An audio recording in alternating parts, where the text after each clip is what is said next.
हमारे देश की न्यायपालिका किसी मुर्दे से कम नहीं है, क्योंकि हमारे देश में कुलदीप सिंह सेंगर, आशाराम और राम रहीम जैसे लोगों को लगता है कि ये कुछ भी कर सकते हैं, किसी का भी रेप कर सकते हैं, क्योंकि इनके पास पैसा है और पावर है। फिर तो ये बच ही जाएंगे। और इनकी हरकतों को देख के और कोर्ट की हरकतों को देख के बाकी जो पदाधिकारी हैं, बाकी जो लोग हैं, उनका भी अब धीरे धीरे मन बढ़ रहा है। इस वीडियो के थंबनेल से आप समझ ही गए होंगे कि मैं किसकी बात कर रहा हूं। एमपी के सतना से जो घटना सामने आया है, वो शायद पूरी देश को चौंका देने वाला है। घटना के अंदर जो भी चीजें हुई, उसे यही पता चलता है कि अब रेपिस्टों को कोई डर नहीं, क्योंकि इन्हें पता है कि हम कुछ भी करेंगे, हम तो बाहर आ ही सकते हैं। इन महाशय का जरा ये वीडियो देखिए, फिर मैं आपसे बात करता हूं। आपने पूरी वीडियो देखा ना? इनका कहना है कि भैया सोशल मीडिया पे डाल दो, कोई मेरा क्या ही बिगाड़ पाएगा। और इसे जितना मैं साफ सुथरे तरीके से बोल रहा हूं, ऐसे नहीं, अब शब्द तरीके से बोला गया है, जो आप वीडियो में देख सकते हैं। क्योंकि मैं इस वीडियो में तो उतनी गंदी जुबान यूज नहीं कर सकता। वो पीड़िता बार बार कह रही है कि मैं इसे सोशल मीडिया पे डाल दूंगी, मैं तुम्हारी हरकतों को पूरी दुनिया के सामने लाऊंगी, लेकिन ये करने वाले नहीं है। इनका कहना है कि सोशल मीडिया पे डाल दो, कोई मेरा क्या ही बिगाड़ पाएगा। ताकि बाद में पीड़िता मुकर जाती है कि उसके साथ रेप हुआ है, लेकिन वो कहती है कि छेड़छाड़ जरूर हुआ।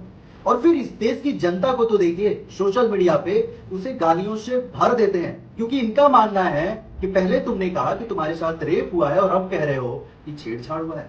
मतलब तुम जैसे लोग किसी नेता को बदनाम करते हैं। मतलब राम रहीम पे जो आरोप लगे वो भी बदनाम हुए, कुलदीप सेंगर पे जो आरोप लगे वो भी बदनाम हुए, और आसाराम पे तो लगे थे जो आरोप, वो तो भाई एकदम साफ सुथरे साधु थे। अगर कोई लड़की रो रो के कह रही है कि उसके साथ छेड़छाड़ हुआ है, क्या छेड़छाड़ का मामला एक रेप से कम होता है? क्योंकि एक लड़की की मानसिक हैरेसमेंट की जाती है और फिर उसके अंदर एक डर भर दिया जाता है कि अगर तुमने कुछ भी किया, ये तुम्हारी फैमिली भी जा सकती है।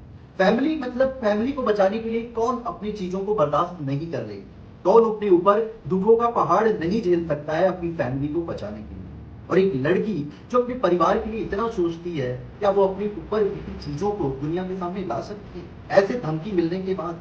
और सोशल मीडिया पे अगर कुछ क्लिप्स वायरल होती हैं, तो इस देश की कानून व्यवस्था कैसे भी एक्शन नहीं लेती है। अगर एक गरीब आदमी या कोई आम आदमी ऐसा कोई हरकत कर देता है, तो उसे तुरंत सजा सुना दी जाती है। हालांकि होनी भी चाहिए, चाहे गरीब हो या अमीर हो, सजा सबके लिए बराबर होनी चाहिए। पर अपने देश की कानून व्यवस्था ऐसा नहीं सोचती है।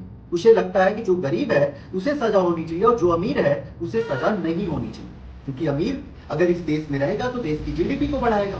वो जीडीपी कैसे बढ़ाएगा, ना फर्क पड़ता। हमारे देश में भी तो आज यही हो रहा है ना, क्योंकि कुलदीप सिंह सेंगर की बेटी ने भी कहा था कि अगर कुलदीप सिंह सेंगर पे आरोप साबित हो जाता है तो उन्हें फांसी पे लटका दिया जाए। अब तो सुप्रीम कोर्ट ने भी कह दिया ना कि भैया आरोप साबित हो गया है, अब इन्हें जमानत नहीं दी जाएगी, ये जेल में ही रखा जाएगा। क्या हो गया, अब फांसी पे लटका दिया जाएगा? ऐसा अगर आप सोच रहे हैं तो बिल्कुल भी ऐसा नहीं है। क्योंकि हमारे देश में निर्भया कांड के बाद जब 12-15 साल तक लगातार कोर्ट में केस चलता रहा इस बात को प्रूव करने के लिए कि उस लड़की के साथ रेप हुआ था, और हुआ था कि नहीं हुआ था, ये पूरी देश दे देगा।